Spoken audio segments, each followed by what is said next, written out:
안녕하세요, 5학년 친구들. 온라인 개학이 이렇게 길어질 줄 몰랐는데 벌써 세 번째 수업이네요. 선생님은 이제 조금 온라인 수업에 익숙해진 것 같은데 여러분도 익숙해지셨나요? 선생님이 듣기로 요새 동영상을 끝까지 안 보는 친구들이 점점 늘어나고 있다고 담임 선생님들께서 말씀해 주시던데 설마 우리 5학년 친구들 중에 그렇게 도덕적이지 못한 사람은 없죠? 혹시라도 있었다면 도덕 선생님으로서 많이 슬플 것 같으니까 오늘부터라도 동영상 꼭 끝까지 봐주세요. 오늘은 수업을 시작하기 전에 지난주에 몇몇 친구들이 했던 질문에 대해 대답해주는 시간을 가져보겠습니다. 지난주 퀴즈에서 마지막 질문이 여러분이 선생님한테 질문이 있으면 적어달라고 했었는데 혹시 기억하시나요? 먼저 어떤 친구가 선생님 보고 몇 세세요? 라고 질문을 했는데 몇 살이라고 안 하고 몇 세라고 물어보는 걸 보면 예의 바른 친구인 것 같아요. 아마 선생님 나이를 정확하게 맞출 수 있는 사람은 우리 5학년 친구 중에 없을 것 같은데 동영상에서 정확하게 나이를 공개하긴 조금 민망하니까 우리가 실제로 만나기 전까지는 비밀로 하겠습니다. 두 번째로 어떤 친구가 진짜 선생님이 1년간 저희 도덕 선생님인가요? 라고 질문을 해줬는데 맞습니다. 이번 1년 동안 여러분들과 함께 도덕 수업을 하게 되었어요. 참고로 5학년 중에 한 반에서는 영어 수업도 같이 하게 되었답니다. 어느 반인지는 비밀로 하겠습니다. 다음으로 왜 아는 형님이 나왔나요? 이숙은 팬이신가요? 라는 질문이 있었습니다. 지난주 퀴즈 중에 이수근이 정답인 퀴즈가 있었죠. 선생님이 이수근 팬이라고까지 하긴 못하지만 이수근 좋아하긴 합니다. 재밌잖아요. 아는 형님도 재밌게 보고 있는 애청자예요. 그리고 개학 언제 하나요? 라는 질문도 있었는데 이건 정말 선생님도 궁금하네요. 요즘 뉴스를 보면 5월 중으로는 무조건 한다는 말이 있는데 과연 정확히 언제 할지는 선생님도 모르겠네요.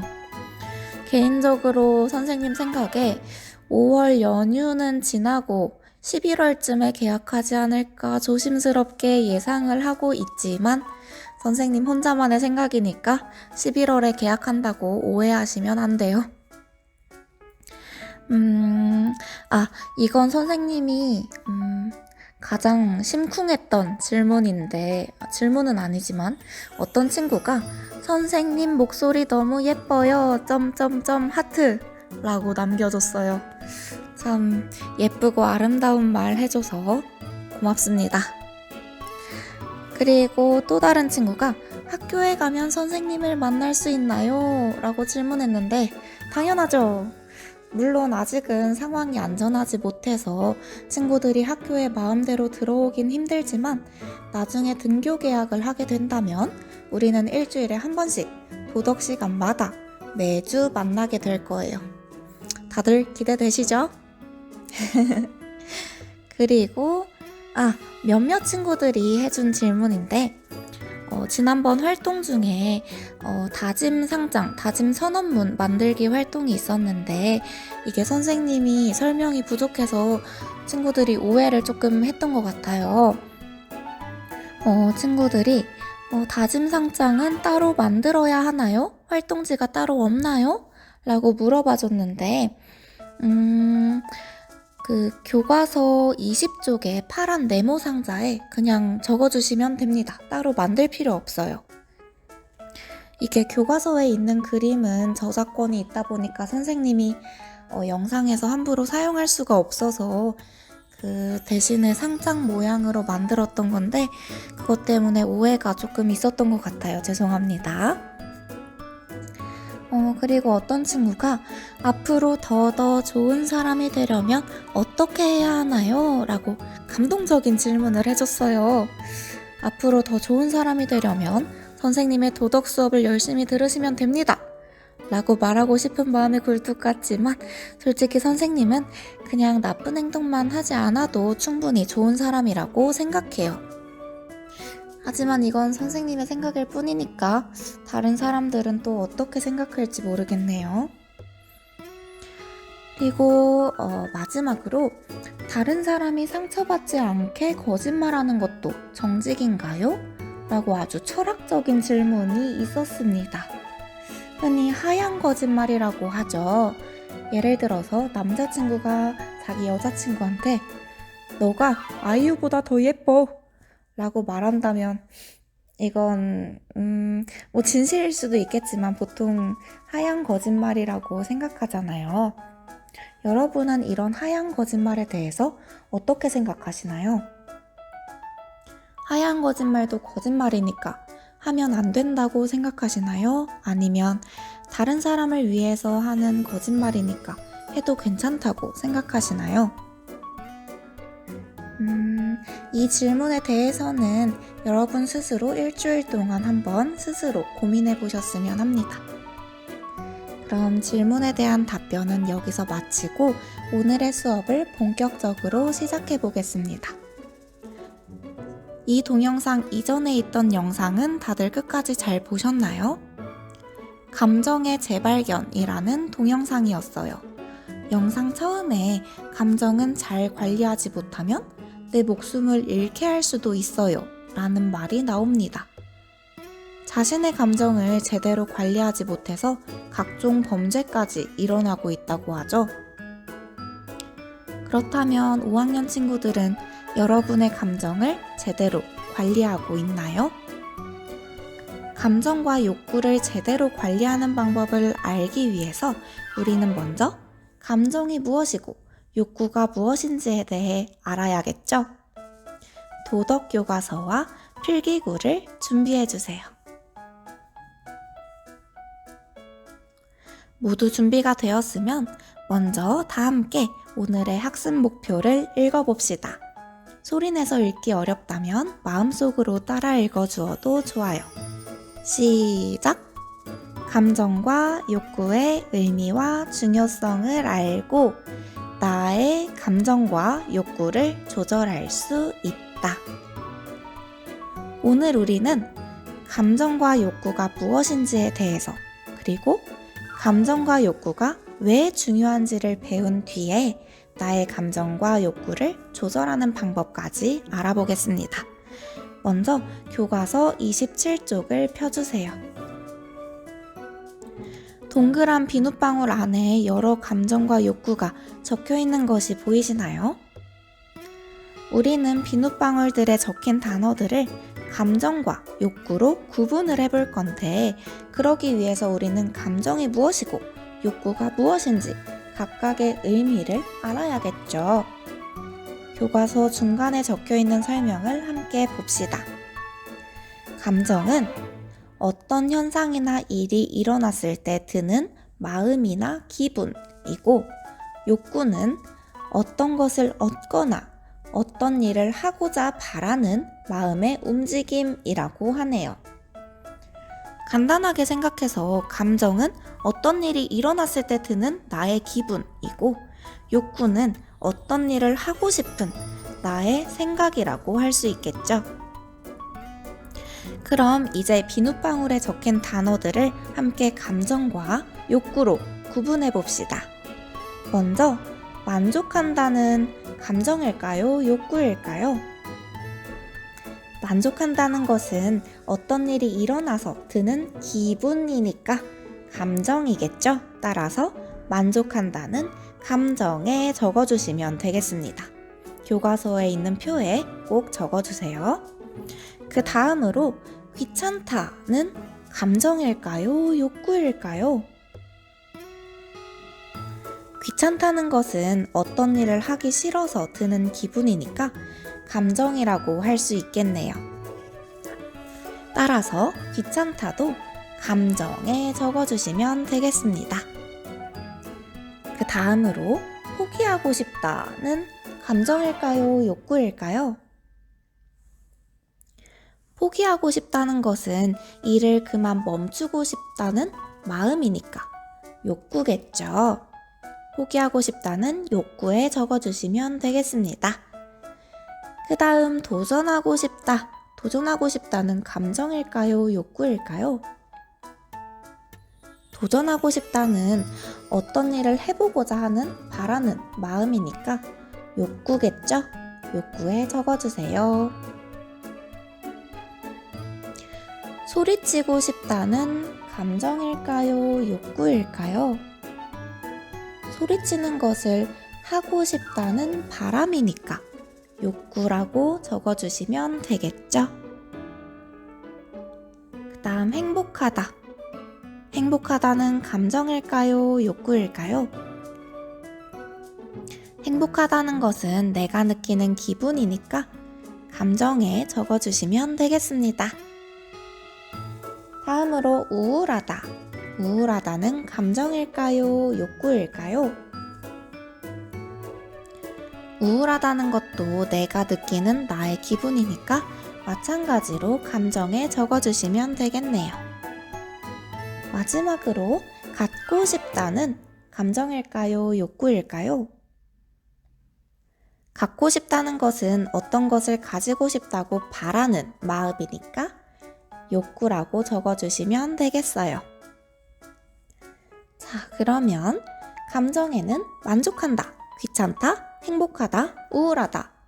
욕구에는 포기하고 싶다, 도전하고 싶다, 갖고 싶다, 소리치고 싶다. 이렇게 4개씩 적어주셨나요? 모두 잘 적으셨죠? 자, 이렇게 모아놓고 보니까 감정은 뭐뭐 한다 라고 끝나는데 욕구는 뭐뭐 하고 싶다 라고 끝난다는 공통점이 있네요. 우리 모두 감정과 욕구에 대해서 잘 구분되었죠? 그러면 다음 질문으로 넘어가겠습니다. 최근에 내가 자주 느낀 감정과 욕구를 떠올리면서 왜 그랬는지 그 이유를 생각해 봅시다. 선생님은 지난 주말에 밖에 나가서 놀고 싶다는 욕구가 생겼었어요. 그래서 부모님께 놀러 가자고 말씀을 드렸는데 코로나 때문에 안 된다고 말씀하셨어요. 그래서 선생님은 코로나 때문에 나갈 수 없는 상황 때문에 슬프다는 감정이 느껴졌습니다. 친구들은 어떤 감정과 어떤 욕구를 느꼈는지 교과서 27쪽의 질문에 잠시 영상을 일시정지 해놓고 대답을 적어주세요.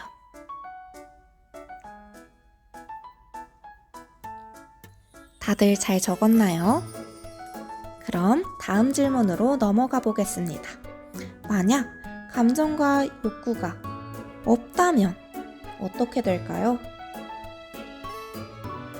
행복한 감정을 느끼지 못한다면? 네, 삶의 즐거움이 사라질 것 같아요.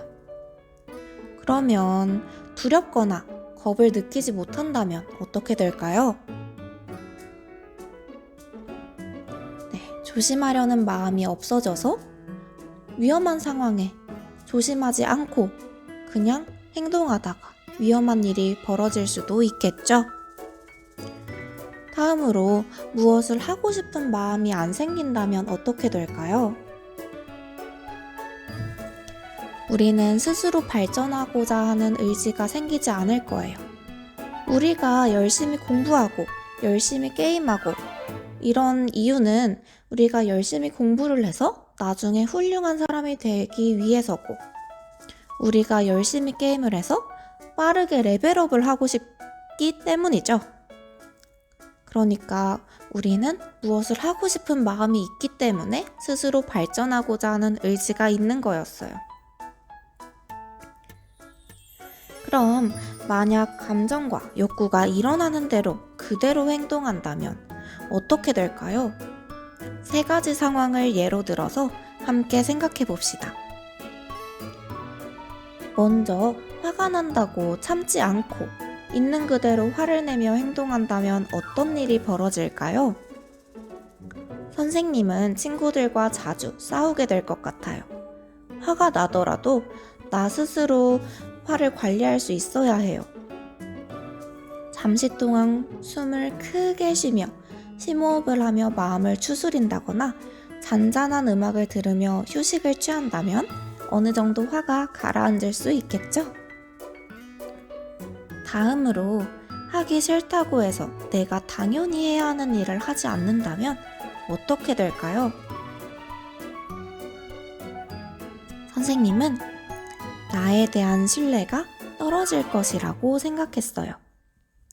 만약 내가 오늘까지 친구에게 빌린 책을 돌려주기로 약속했는데 돌려주지 않고 미룬다면 당연히 나에 대한 믿음이 사라져서 앞으로 그 친구는 나에게 어떠한 물건도 빌려주고 싶지 않아 할 거예요.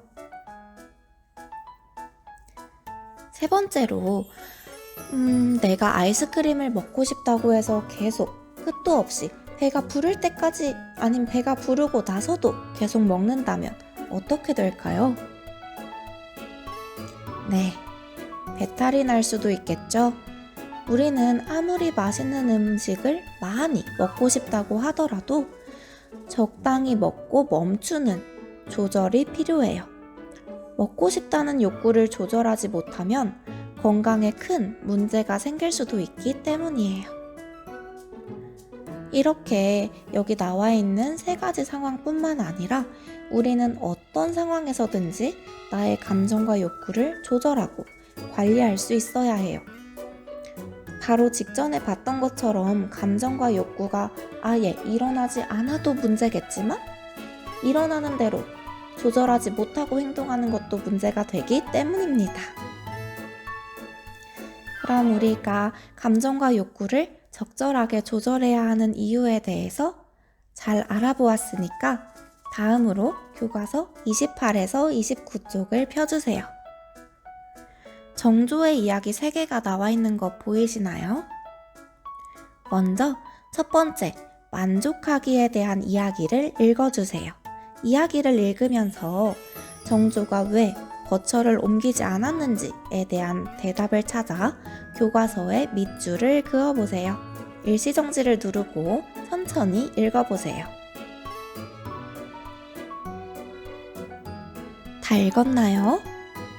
더운 여름날, 정조는 왜 정조의 거처를 옮기지 않았을까요? 28쪽 밑에서 4번째 줄에 적혀 있죠? 더위를 못 이기고 거처를 옮긴다면 옮기고 나서도 만족하지 못하고 더 시원한 곳으로 가고 싶을 것이기 때문이래요. 다들 잘 찾았나요?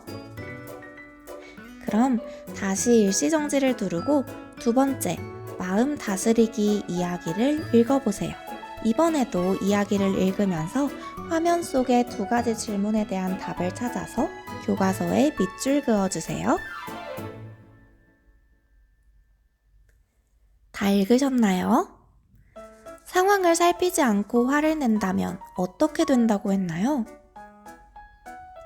네, 이 질문에 대한 답은 3번째 줄에 나와 있네요. 더욱 화가 나서 일을 망치게 되고 결국 무척 후회하게 된대요. 그럼 정조는 화가 날 때 어떻게 마음을 다스린다고 했나요?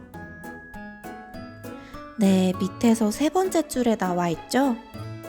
화를 가라앉히고 하룻밤 동안 상황을 잘 생각해 본 뒤에 일을 처리한대요. 이번에도 답을 잘 찾아 주었나요? 그럼 마지막 이야기로 넘어가 봅시다. 3번째, 욕심 다스리기 이야기를 읽으면서 욕심을 다스리는 것이 왜 가장 어렵다고 했는지 찾아서 밑줄을 그어보세요.